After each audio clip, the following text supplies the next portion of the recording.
Bravo, merci, bienvenue chez les lauréats des Césars. Vous avez déjà été nommé pour Yves Saint Laurent, je l'espère.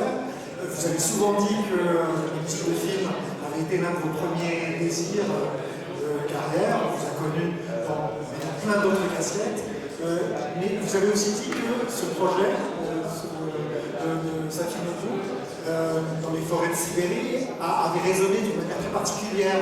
Est-ce que vous pouvez nous en dire un peu plus?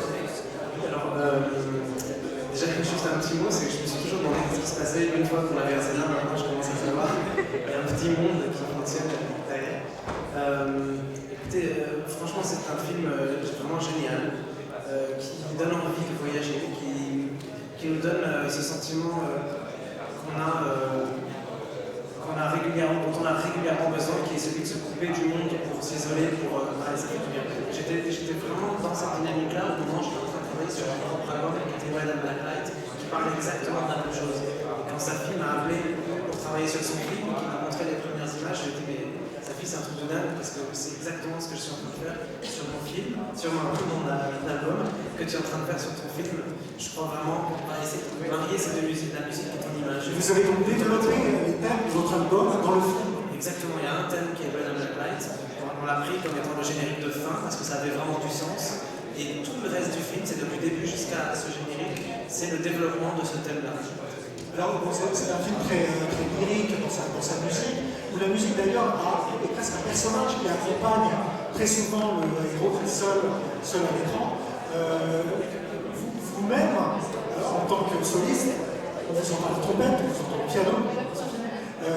Qu'est-ce qui a été particulier dans l'interprétation et dans l'accompagnement de ces images?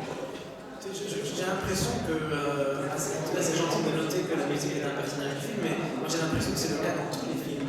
Et on a tendance peut-être un peu à considérer que seulement quand il y a beaucoup d'espace pour la musique, alors la musique a un rôle. En fait, parfois il suffirait qu'il y ait une minute ou 2 minutes dans un film pour que le personnage musique existe véritablement.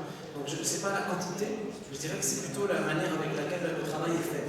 Et là où le rôle de la musique, du compositeur, devient vraiment un rôle à part entière dans le film, c'est quand le compositeur travaille main dans la main avec le réalisateur. Et ce que je reproche souvent, ça m'est arrivé malheureusement, très peu, mais ça m'est arrivé malheureusement, c'est quand la collaboration entre le réalisateur, les producteurs et le compositeur n'existe pas vraiment et qu'il y a des intermédiaires. Et là, je trouve qu'il y a faire quelque chose, on perd le charme du travail.